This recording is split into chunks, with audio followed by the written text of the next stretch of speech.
Bien, muy buenos días a todo el público presente.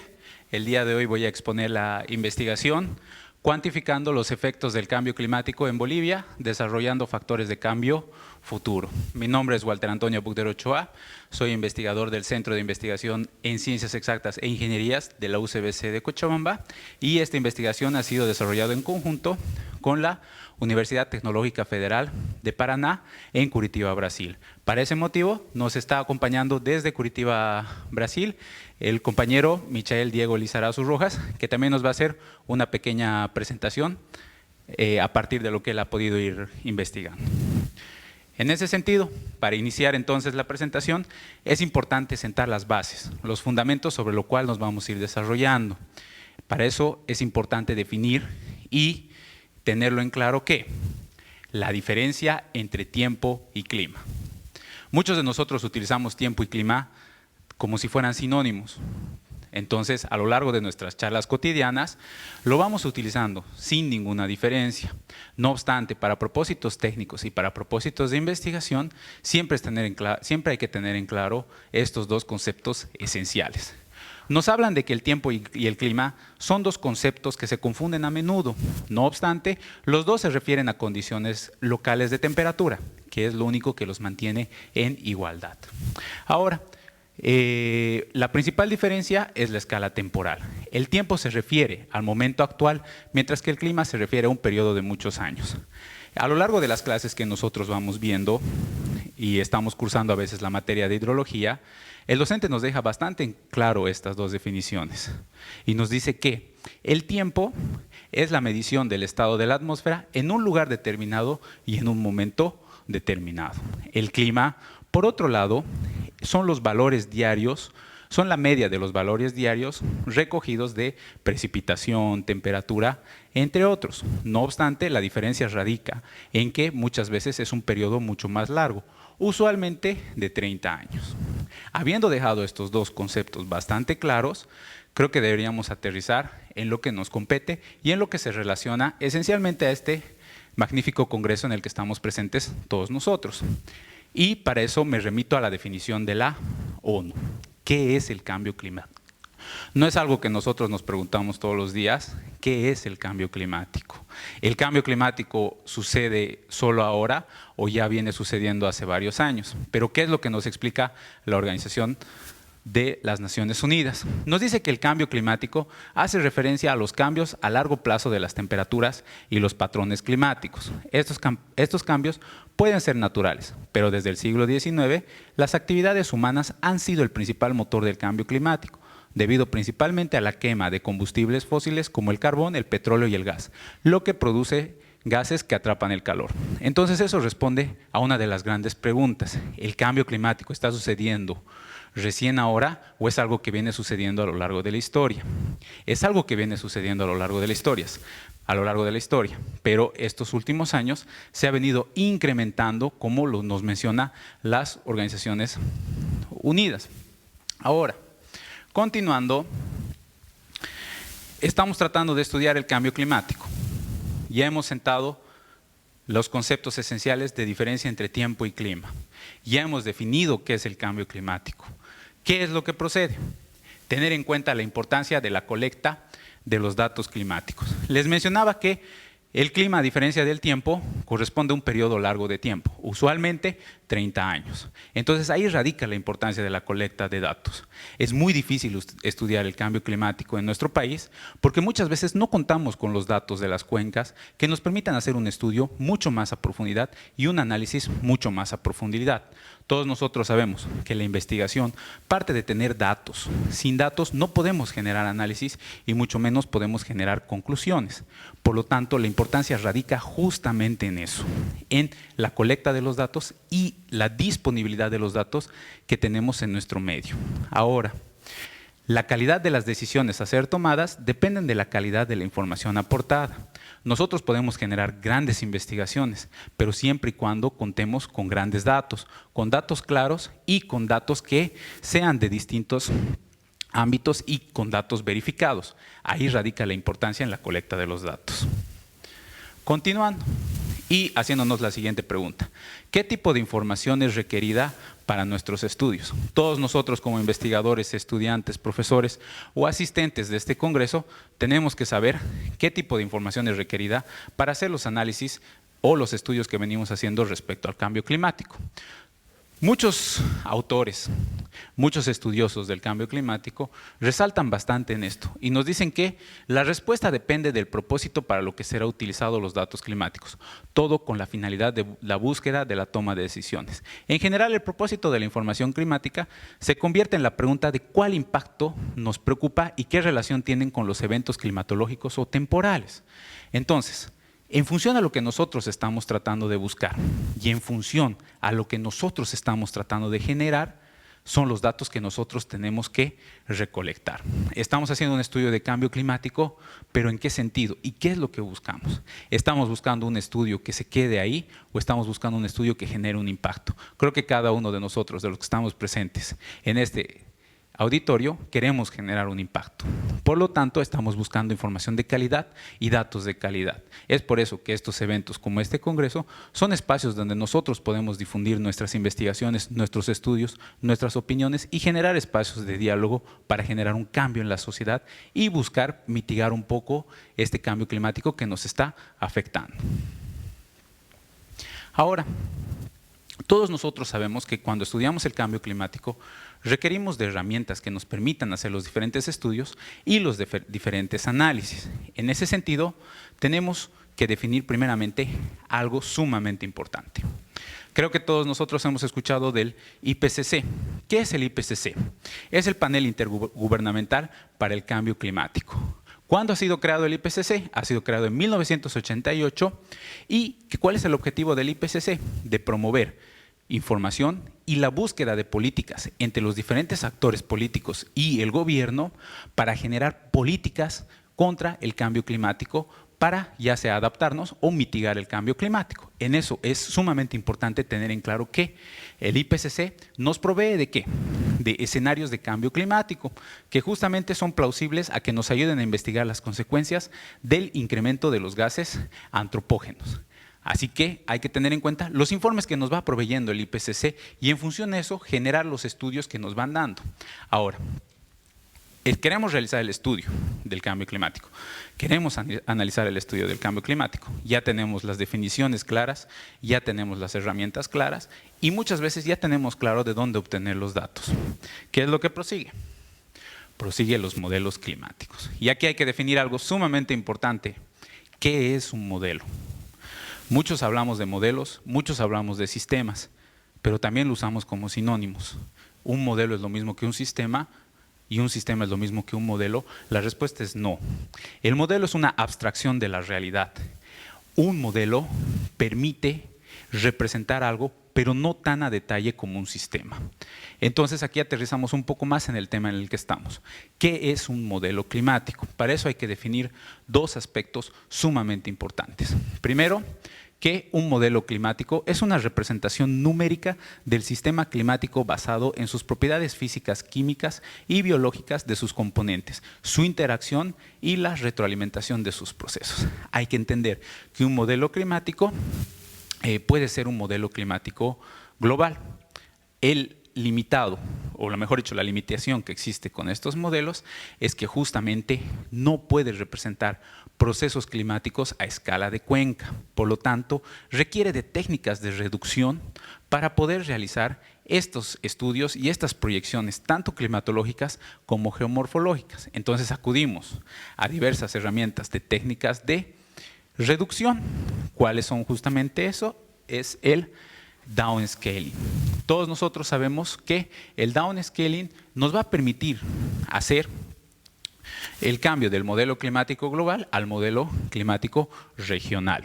Entonces es importante entender que lo que nos dicen la Organización Meteorológica Mundial nos expresa que los modelos climáticos globales carecen de la capacidad de proveer información directa para escalas más pequeñas que su propia resolución. De esta forma, el proceso denominado como reducción de escala, ampliamente conocido como downscaling, relaciona las propiedades de larga escala a pequeña escala y climas locales. Entonces, justamente se genera ahí un gran desafío. cómo podemos reducir la escala de un modelo climático global a un modelo climático regional. Y es ahí donde entramos en la gran disputa de lo que sucede en nuestro medio. Necesitamos de clústeres, que usualmente los clústeres son aparatos que son muy costosos y que no permite que a nosotros como universidades podamos estudiar mucho más el impacto del cambio climático en nuestro contexto, en las cuencas en las que nosotros queremos estudiar.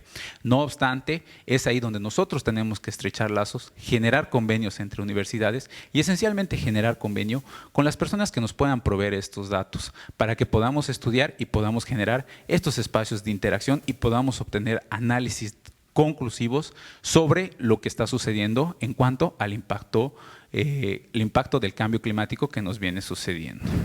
Bueno, voy a ceder la palabra a Diego Lizarazu para que continúe con la presentación. Bueno, se me escucha, ¿verdad? Sí, Diego, te escuchamos. Okay. Dando continuación a la presentación, me gustaría hablar primero del proyecto CENIP 6 y la iniciativa CORDEX.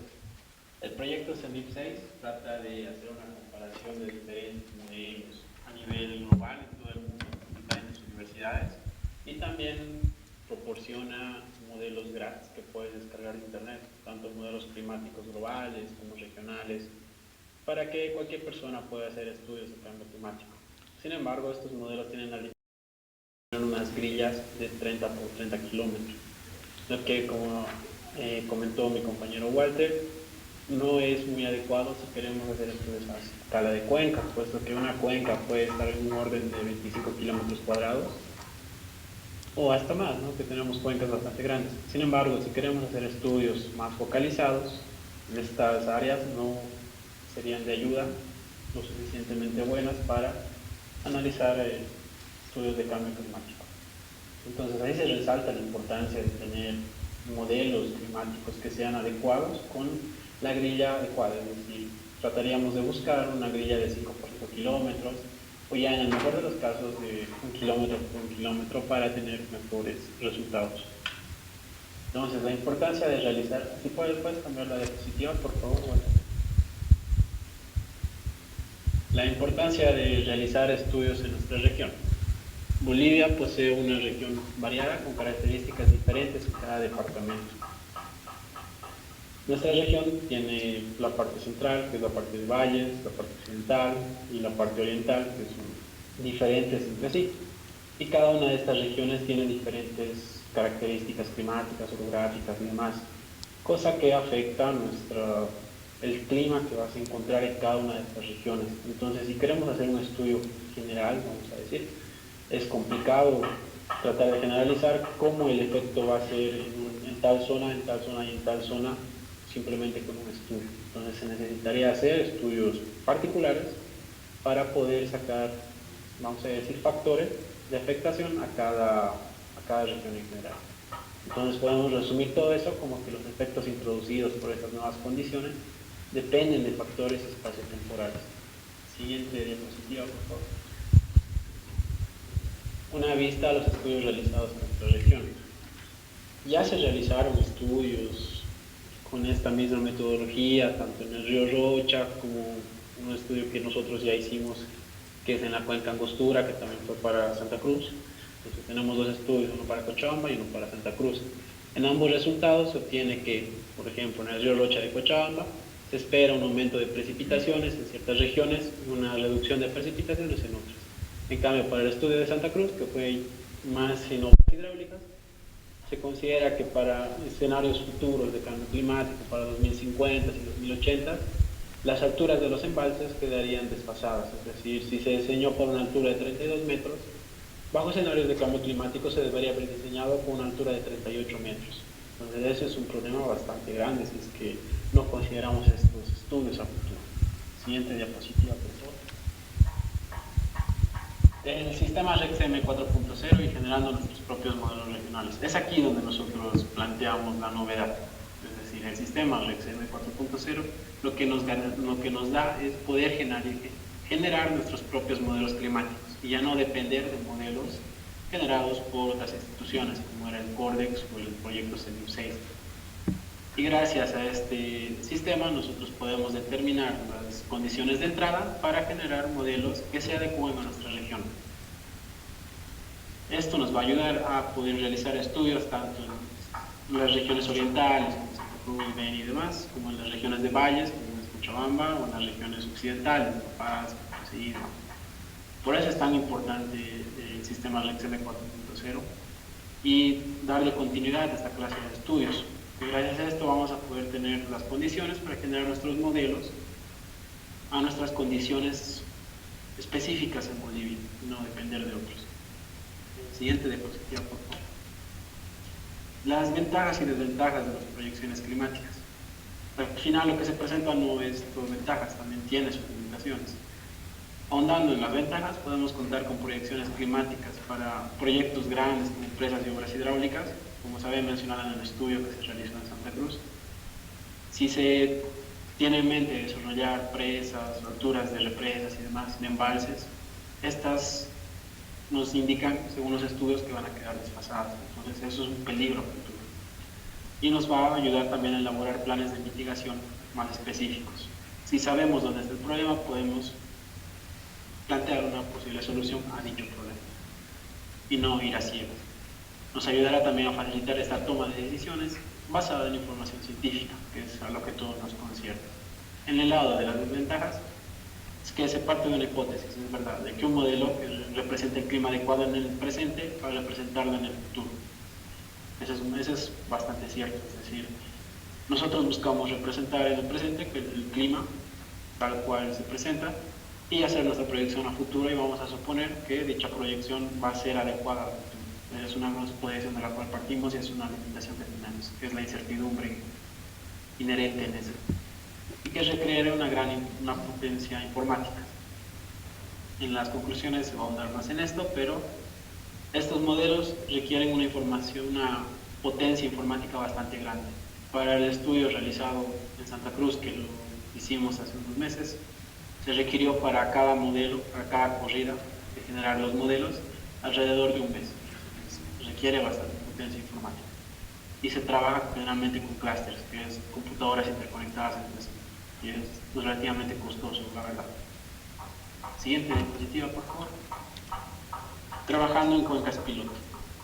Pues lo que nosotros planteamos en la metodología parte de trabajar en cuencas piloto. Estas cuencas piloto van a ser cuencas específicas en diferentes regiones con las características que buscamos, oriente, valles y occidente, en el cual van a ser cuencas que contengan diferentes estaciones. Estas estaciones van a tener la característica de tener una gran cantidad de datos, preferentemente de 30 años más, para que podamos realizar nuestros estudios con mayor confiabilidad. Aquí la que se realizó fue la cuenca Angostura de Santa Cruz, que es una cuenca piloto bastante conocida por las dos estaciones que cuenta de monitoreamiento y una estación aparte para medición de caudales. La misma contaba con una superficie aproximada de 1.454 kilómetros cuadrados, lo cual la ponía como candidata adecuada para este tipo de estudios. Siguiente diapositiva, por favor. Trabajando en cuencas piloto y colectando información climática. Aquí se puede observar la información climática que se obtuvo de esas dos estaciones, en el cual sacamos las precipitaciones totales anuales. Se puede observar que en promedio hay una precipitación total anual de unos 1.100 milímetros de agua, y en la temperatura, que es una temperatura promedio de unos 21 grados todo el año. No hay mucha variación en la misma. Pero como lo había mencionado, la cuenca cuenta con una gran cantidad de información necesaria para este tipo de estudios. Siguiente diapositiva, por favor. Extrayendo datos climáticos desde el modelo de la cuenca. Los modelos, ya lo hablamos bastante, nos permiten obtener información tanto de precipitación como de temperatura, también de vientos para otro tipo de estudios si es que alguien lo quiere realizar, también de humedad, que es información que nosotros no la tocamos, solamente la de precipitación y temperatura, que es la que nos concierne. Y podría sacarse aquí más estudios, ¿no? Ya depende qué información se requiere, para qué se puede usar ese tipo de información. En cambio, nosotros nos sentamos en la precipitación. En las gráficas se puede observar cómo la línea negra corresponde a la precipitación medida precipitación medida histórica en 30 años, y las líneas plomas y naranjas corresponden a nuestros modelos. ¿Cómo representaron nuestros modelos dicha precipitación? Se puede observar que la línea naranja es la que mejor representa la precipitación histórica, y en acumulado igual, es la de la derecha, la línea negra con una pendiente hacia arriba. Se puede observar que el modelo de la línea naranja es la que mejor representa nuestra precipitación medida. En la gráfica de la derecha, se puede observar también diferentes métodos de extracción del propio modelo. Como el modelo trabaja en píxeles, se puede obtener de diferentes maneras. Hay diferentes métodos de extracción de información, que ya corresponde al investigador qué método es mejor para según su caso. Siguiente diapositiva, por favor. En la siguiente diapositiva podemos ver los datos de temperatura, que igual se obtuvo de diferentes métodos. Sin embargo, se puede observar que hay un desfase, donde la línea negra es la temperatura medida y la línea naranja, como la ploma, son las líneas modeladas. Son las temperaturas modeladas multianual. En este tipo de desfases se puede observar que se hacen retoques en el modelo para obtener la temperatura más cercana a la medida. Y es por esto que este tipo de información es útil para nosotros luego corregir los modelos. Siguiente diapositiva, por favor. Y entrando en las métricas de precipitación, que van a ser nuestros indicadores para ver que también el modelo está representando nuestra precipitación, no solo a través de una gráfica. Y las métricas de precipitación tratan de expresar, primero, fracción de días húmedos, longitud de rachas húmedas, longitud de rachas secas, percentil 95 y promedio. La fracción de días húmedos va a tratar de expresar los días que llovieron en los 365 días del año. Las longitudes de rachas húmedas, cuántos días seguidos llovieron durante el año, cuántos días. Las longitudes de rachas secas, cuántos días no se tuvo una lluvia, no se tuvo una precipitación durante el año. El percentil 95, el 95% de las veces que ocurrió un evento de precipitación, y el promedio. Se puede ver que nuestro modelo, que tiene una resolución de 5 kilómetros, que es el que tiene mejores resultados, en cuanto a los parámetros del Census 2, si es que alguien quiere ahondar más allá en los parámetros estos, nos puede solicitar luego, más adelante, dichos parámetros, pero fue el que presentó mejores resultados. En cuanto al error porcentual, en el sesgo del promedio, también se puede ver que el experimento Census 2 es el que presentó mejores resultados. Siguiente diapositiva, por favor. Ahora entramos a las proyecciones. Una vez que ya se tiene el clima bien representado en el presente, realizamos nuestras proyecciones a futuro, bajo dos escenarios de cambio climático, que es el RCP 4.5 y el RCP 8.5. Para los 2050 y los 2070. Entonces se está estudiando en dos posibles escenarios futuros, bajo dos escenarios de cambio climático. En las proyecciones para la precipitación se observa que hay un aumento de precipitación en los días húmedos, es decir, en diciembre, enero, febrero, octubre, noviembre, y hay una disminución en los meses secos, lo cual correspondría a junio, julio, mayo. Para ambos escenarios se puede observar eso en la izquierda. En la derecha, para nuestros índices, también se observa que hay un aumento de precipitación en los días húmedos, un decremento en los días secos. Siguiente diapositiva, por favor. En cuanto a la temperatura, se puede observar que había un aumento de temperatura general para todo el año. Más específicamente para verano, y sin embargo para invierno la temperatura se mantendría igual, lo que aumentaría nuestra sensación térmica para los meses más calurosos. En porcentaje se puede decir que habría un incremento del 5 al 10% entre estos meses, para los 2050 y los 2070. Siguiente diapositiva, por favor. En cuanto un momento. En cuanto a los caudales, que también se realizó como parte del estudio, ya que tenemos los valores de precipitación y temperatura, Se obtuvo que va a haber un incremento de caudales en los meses húmedos, que es diciembre, enero, todos estos meses, y un decremento para los meses secos. Y ahí mi compañero Walter va a seguir dando la presentación para la parte de conclusión. Bien, entonces, en cuanto a las conclusiones, creo que la primera conclusión nos queda bastante claros a todos, ¿no? Que nos dice que el downscaling dinámico supone un gran coste computacional para su utilización, necesitando de un clúster para su funcionamiento y de semanas o incluso meses según el dominio del área de estudio. Es justamente lo que me mencionaba, mejor dicho, nos mencionaba mi compañero respecto al gran coste que se supone del clúster y la disponibilidad de contar con uno en todas las universidades. Eso no es una realidad en nuestro contexto. Tener un clúster en la universidad supone un costo casi millonario. Entonces, es por eso que solo algunas universidades dentro del país las tienen. Ahora, adentrándonos un poco más, las proyecciones de precipitación media multianual para los años 2050 muestran un incremento proyectado, según la mediana, del 9.5% para el escenario RSP 4.5 y una disminución del 19% para el RSP 8.5. Por otro lado, para los años 2070 se espera una disminución del 11.4% para ambos escenarios respectivamente. En un futuro cercano, se denota que los cambios proyectados en la precipitación varían según el escenario RSP. Sin embargo, las proyecciones futuras para los 2070 muestran una disminución en ambos escenarios con respecto a la precipitación promedio anual acumulada histórica.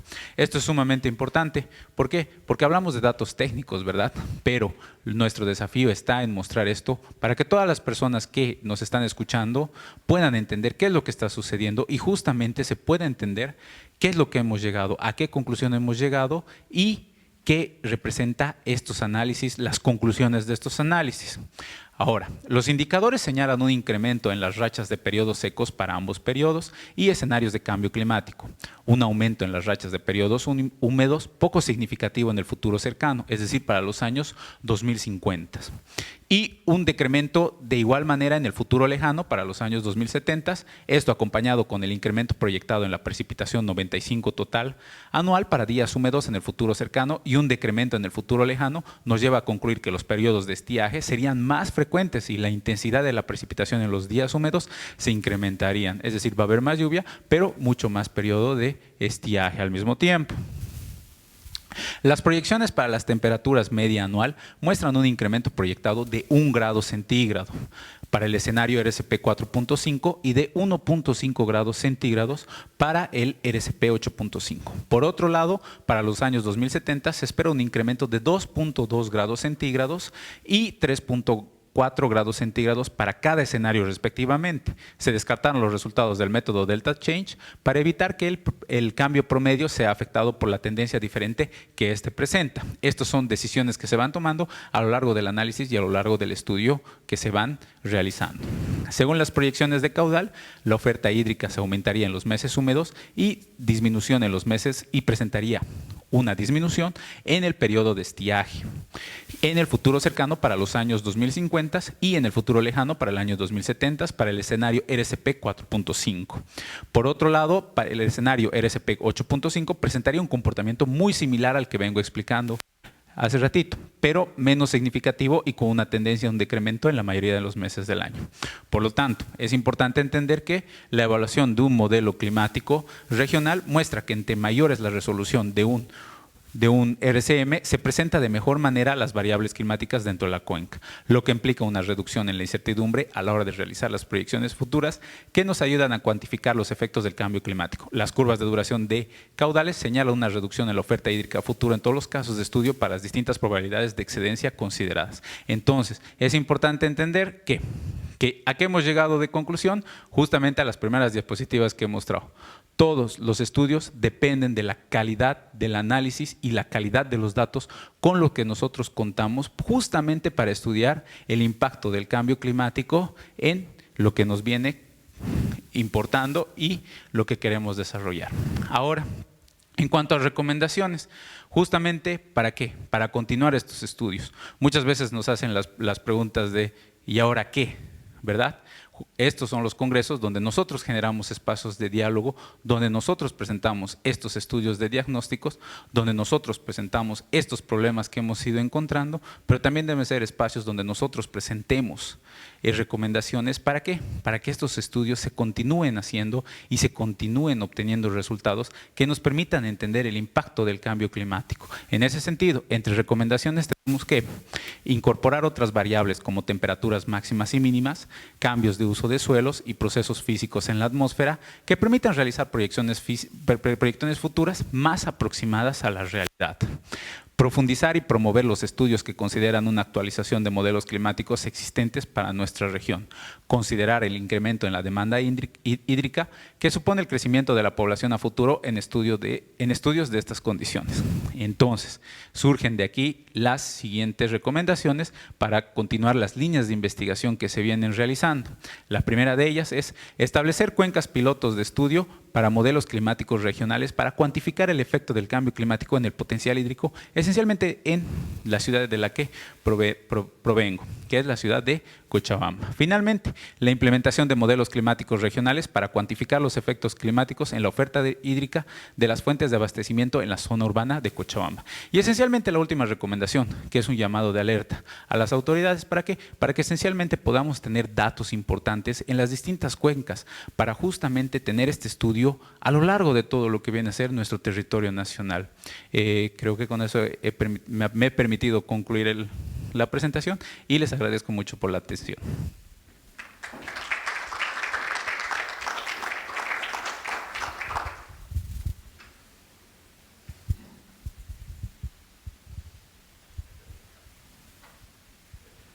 Muchísimas gracias, muy interesante su presentación. Si hay alguna pregunta, algún comentario, por favor. Muchas gracias, felicitaciones por el modelaje y el uso de instrumentos que permiten modelar justamente escenarios, ¿no es cierto? En este estudio, ejemplo que nos han presentado en el caso de Santa Cruz, claramente disminuye la cantidad de agua e incrementan las temperaturas. Se puede encontrar una correlación, por ejemplo, con la agroindustria.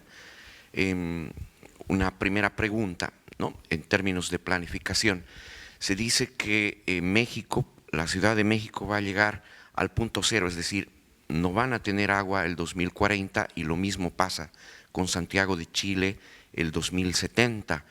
¿Se puede utilizar esta lógica de manejo de datos para modelar escenarios en el caso de Bolivia y sus regiones?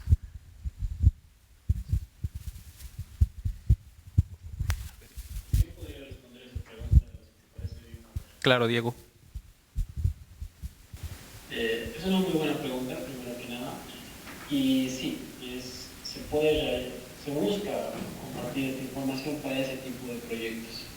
Y más que nada resaltar que los estudios como este y otros que también se realizaron en diferentes regiones muestran que va a haber un incremento de la precipitación, sí, para los meses secos, es decir, aquí en Bolivia, por nuestro caso, para los meses a partir de marzo, abril, mayo, julio, y va a haber un incremento de precipitación en intensidad en los meses húmedos, como diciembre y enero.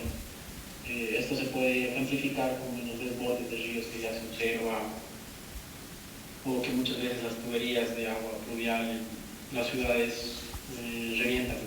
En Cochabamba, por ejemplo, es un caso bastante común que se ve en los últimos años. Entonces, este tipo de información nos ayudaría a cambiar de paradigma en cómo se ve el diseño de este tipo de obras, o en el caso de agroindustrial, cómo se gestiona la distribución del agua. Es decir, si antes acumulábamos, un ejemplo, si yo no estoy muy relacionado en el área, se acumulaba, digamos, 1 millón de litros de agua para una producción y esta agua se acumulaba a lo largo de 3 meses, ahora esos 1000 litros de agua se van a acumular en un mes y se va a desbordar tu fuente de abastecimiento y te vas a quedar sin agua en los demás meses. Entonces, sí es importante realizar este tipo de estudios y sí se puede hacer con esta metodología, tener información para este tipo de planificación y mitigación.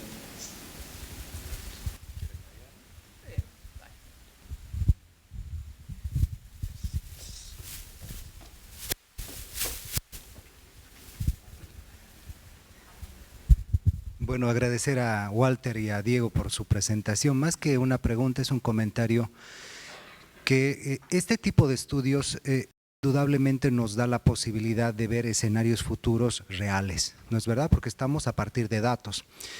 Y esto nos va a marcar un tema muy importante y principalmente en Santa Cruz, que la vulnerabilidad hídrica es mayor. ¿Por qué? Porque todos los cultivos son asecanos, vale decir, dependen y son temporales, dependen indudablemente y netamente de lo que es la precipitación. No hay sistemas de riego totalmente, digamos, en esta zona, más en los valles cruceños sí. Y estamos hablando, por ejemplo, de cultivos de arroz, que cuánto tienen, la demanda de arroz es 15.000 a 18.000 metros cúbicos hectárea, una alta demanda en términos de agua. Entonces, con este cambio climático, con los temas que se están presentando, es probable que de aquí a un futuro se va a requerir riego, ¿no? Entonces, ya hay que ir planificando cómo los sistemas, estos sistemas agrícolas extensivos, se va a tener que cubrir el riego, se va a tener que implementar o tal vez buscar otro tipo de cultivos porque realmente ya no va a producir en la misma forma o va a tener que ser solamente temporal y ya no continuo. Entonces, creo que fundamenta mucho estos estudios porque ya en un futuro cercano va a haber problemas. Incluso en el trópico de Cochabamba, en algunas zonas ya están planteando riego. Y muy probablemente de aquí a poco, aquí también en Santa Cruz, se va a tener que nomás plantear en esto porque ya no va a haber el agua disponible todo el año. Gracias.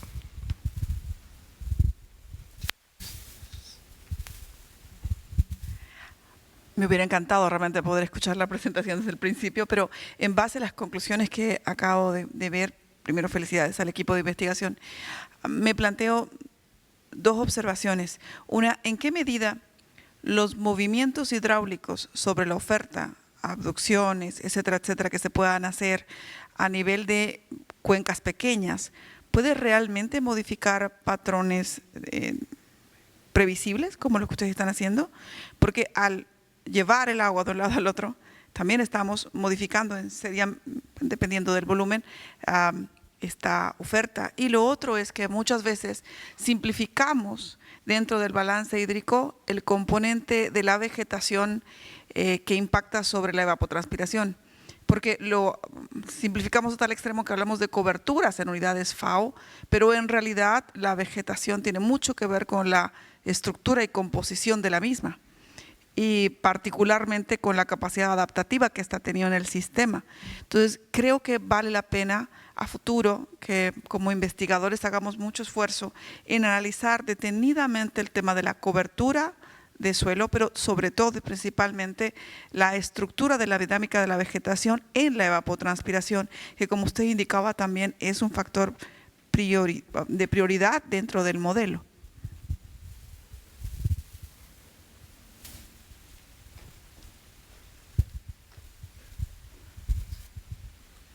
Muchas gracias por las preguntas, muchas gracias por los comentarios. Bien, es esencial lo que usted nos decía, querida Magister, es generar, ¿no?, esos estudios donde más que todo se considere la cobertura del suelo. Ahora, lo que me preguntaba respecto a las modificaciones del potencial hídrico, habría que estudiarlo y habría que analizarlo, ¿no? Ahorita lo que nosotros podemos tener son tendencias y le puedo decir que muy poco podría afectar, como podría afectar también, ¿no? Pero generalmente lo que nosotros queremos hacer como investigadores y como centro de investigación en ciencias exactas es generalmente generar esas preguntas, valga la redundancia, ¿no?, que se generen a partir de estos estudios, muchos más estudios que nos permitan lograr lo que estamos buscando, ¿no?, estos espacios de investigación y espacios donde permitamos realmente saber cuál es el impacto del cambio climático, ¿no?, y en función a eso poder generar muchos más estudios. No sé si Diego quieres complementar tal vez con algo. Sí, primero me gustaría hablar del tema de la evapotranspiración, que también es muy interesante y es una observación muy buena. Es que el sistema del ICM 4.0 nos permite hacer las moderaciones climáticas. Ahora se actualizó, que es el 4.2, me parece que ya está, e incorpora los procesos químicos, biológicos de las plantaciones y lo relaciona con la temperatura. Los dos están muy relacionados. Un incremento de la temperatura no podría suponer un incremento en la transpiración dependiendo de la vegetación. y se está tomando en cuenta, o también se puede incorporar a través de los modelos de transformación de precipitación en caudal. Ya va a depender del proyecto en que queramos tratar. Yo trabajé con el modelo hidrológico GROBI, que es un modelo que incorpora relacionados del cambio climático. Cuando tú le introduces qué tipo de plantaciones hay. Sin embargo, al final es un modelo, ¿no? Idealiza, hace abstracciones de la realidad. Entonces, pero sí sería importante incorporar más adelante de manera más precisa dichos efectos. Ahora, en cuanto a cómo movemos los cuerpos de agua y cómo se afectan, ¿no? Al final, estos estudios que se realizó en cuencas también se puede realizar en ciudades.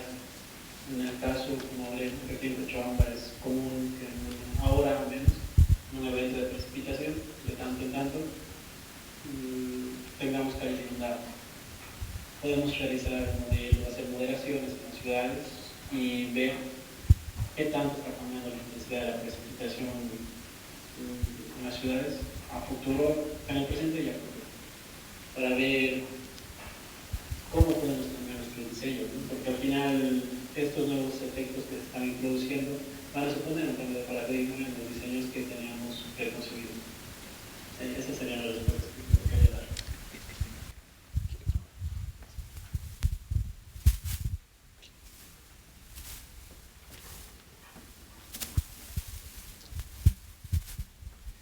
Muchísimas gracias. Yo no soy una persona que estoy muy versada en este tema, por lo tanto, no he entendido muy bien, ha sido muy abstracto para mí los términos en los que han hablado ustedes y quisiera que, por favor, estos datos. La precipitación fluvial en los últimos 50 años o en los últimos 100 años en Bolivia, si se aumenta o se disminuye y con relación a la población que tiene Bolivia, ¿cómo puede afectar o si nos afecta o no nos afecta? Y la segunda pregunta es donde usted indicaba de que hasta el año 2050 va a haber un incremento de la temperatura en 9.5 o 10% creo que ha dicho. Y si en un espacio tan pequeño va a haber ese incremento de la temperatura, o sea, la Tierra va a llegar a un estado que va a ser un horno de aquí 100 años, por decirle, ¿no? Si de verdad corresponde a la realidad o es un dato exagerado eso, el 10%.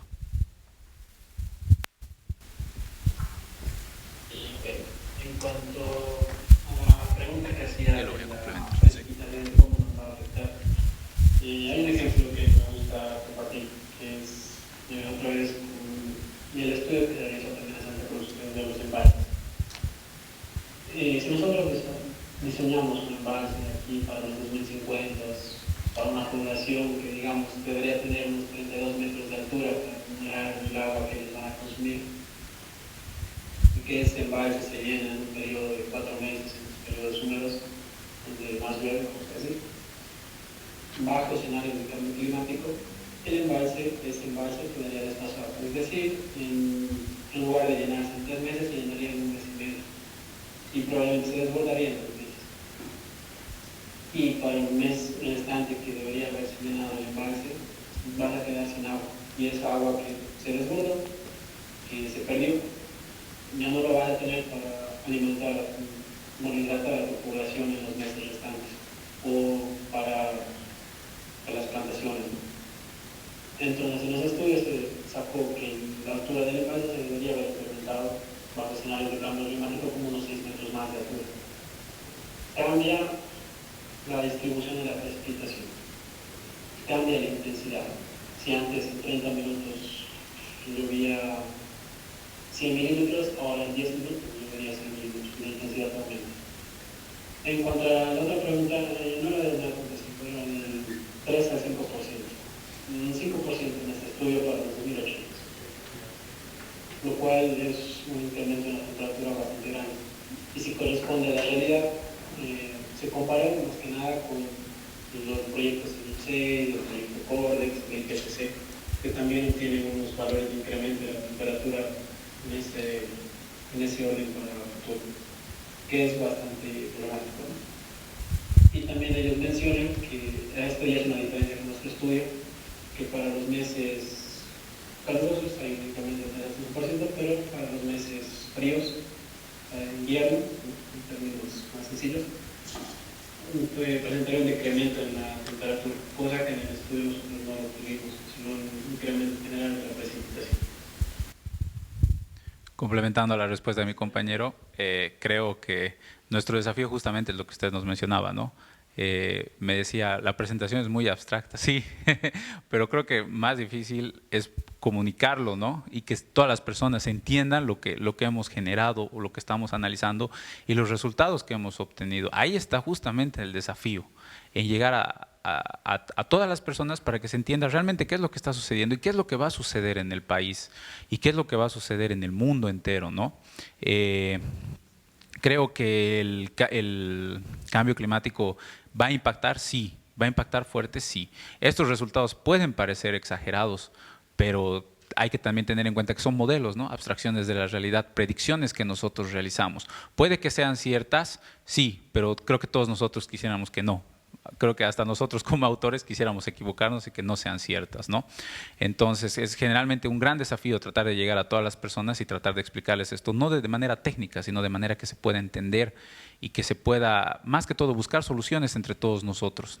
Creo que tiene otra pregunta.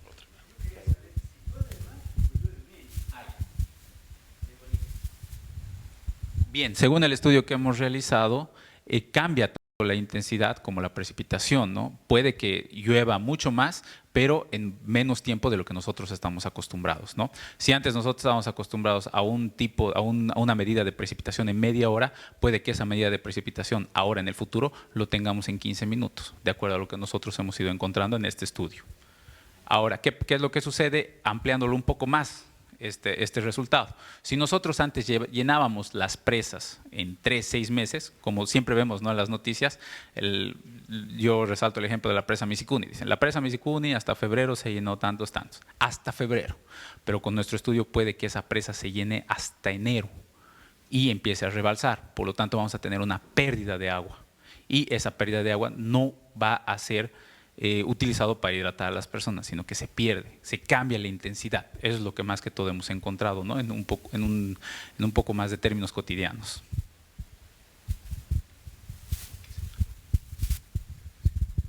Gracias. Quizás una complementación. Yo creo que el debate se ha centrado un poco en lo que sería la adaptación, ¿no? Entonces, vemos escenarios y cómo nos adaptamos a esos escenarios. Pero este modelaje podría utilizarse también para mitigación. Es decir, si nos preguntáramos dónde está el origen en la disminución de la cantidad de agua y en el incremento de las temperaturas, lo que la colega mencionaba, en la disminución de la cobertura de bosques, por ejemplo, en los alrededores de Santa Cruz, podríamos también encontrar respuestas y tomar medidas en este momento para evitar estos cambios en el clima hacia el futuro, ¿no?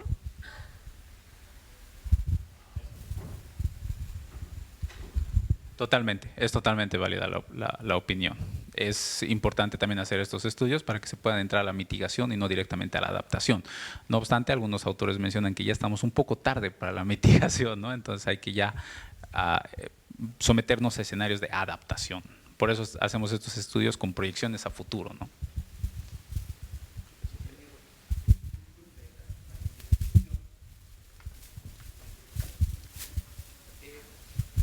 Los cambios climáticos, decía usted al momento de la introducción, indicaba de que, yo lo que he entendido, ¿no?, que es natural, ¿no es cierto? Si tomamos ese punto de vista que es natural y que no hay, y con la intervención o sin la intervención de la mano del hombre, igual se van a producir los cambios climáticos, se me viene a la mente lo siguiente. En la era de glaciares no ha intervenido la mano del hombre y sin embargo esos cambios climáticos sí han existido. Ahora, estamos yendo hacia un calentamiento global, ¿ya? ¿No será que el universo, el sistema solar o nuestra galaxia se está acercando a una zona de mucho calor? ¿No será eso? ¿Por qué ha habido más antes el frío, después ha venido el diluvio y ahora nos estamos acercando a un calentamiento global? ¿A qué se debe? ¿Puede ser que sea natural o es que la intervención de la mano del hombre?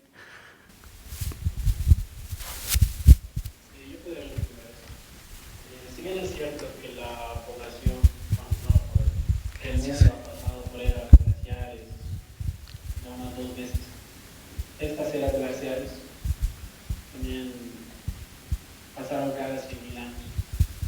Todavía no estamos cerca de esos 100.000 años para que vuelva a ocurrir una era glaciar. Sin embargo, podemos, con los datos obtenidos, tener que se está adelantando un evento climático grande.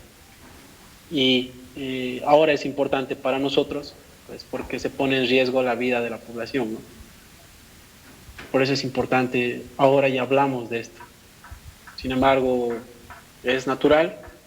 Sí, va a pasar cada cierto periodo de tiempo. Y antes, pues, no había maneras de hacer algo contra esto, ¿no? En cambio, nosotros, con la mano del hombre, con la afectación de la industria y demás, no son temas que no me gustaría tratar, se está adelantando estos eventos y poniendo en riesgo la vida de la población. Entonces, complementando, sí, es algo que viene sucediendo, es un ciclo que viene sucediendo. ¿Qué es lo que está pasando ahora diferente a antes? Es que el humano está acelerando el proceso. Hemos tenido épocas de glacial, como usted dice, épocas de diluvios, pero ahora estamos yendo hacia el calentamiento, sí. Pero justamente ayer en la inauguración del Congreso presentaban un video del Laudato Deum del Papa Francisco, y hago mía esa frase que decía: lo que nosotros pensábamos que iba a ocurrir en milenios va a terminar ocurriendo en un par de años. Entonces eso es esencialmente, en resumen, lo que mi compañero quiso decir. Creo que eso.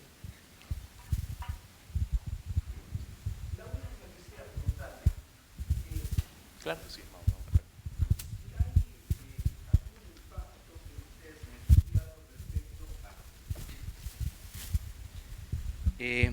Quería preguntar el último. ¿Cuál es el punto de vista que tienen ustedes con relación a que el núcleo de la Tierra se está frenando?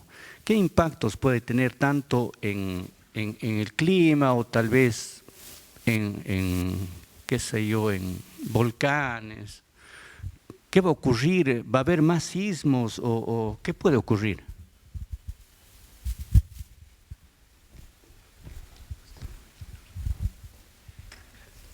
Bien, esa parte del núcleo de la Tierra es un poco más del área de geología, ¿no? No lo hemos estudiado nosotros, no obstante sí hemos leído algunos estudios, ¿no?, de que también esa parte del núcleo de la Tierra tiene amplia relación con la extracción de carbono y lo que viene sucediendo, ¿no? Porque antes la Tierra generaba, se extraía su carbono y se volvía a la Tierra mediante procesos naturales. No obstante, ahora el humano extrae el carbono, pero no retorna a la Tierra. Entonces, que genera otro proceso diferente que está afectando al núcleo central de la Tierra. ¿Va a haber más sismos o no? Quisiera poder responder esa pregunta, pero lastimosamente no tengo la respuesta. Justamente ayer en Cochabamba ha ocurrido un sismo, entonces estamos tratando de trabajar como Universidad Católica. Hemos tenido la anterior semana la 7ª jornada del Código Modelo Sísmico, que justamente está tratando de ayudar en esta parte de la sismicidad, ¿no? En nuestro contexto local, la sismicidad es un tema que recién está siendo estudiado y es un tema que recién estamos entrando y que quisiéramos también poder generar espacios de charlas, espacios de debates, donde nosotros podamos proponer soluciones y generar líneas para continuar adelante. ¿Alguna otra pregunta o comentario, por favor? Muchísimas gracias a ambos, la verdad muy interesante.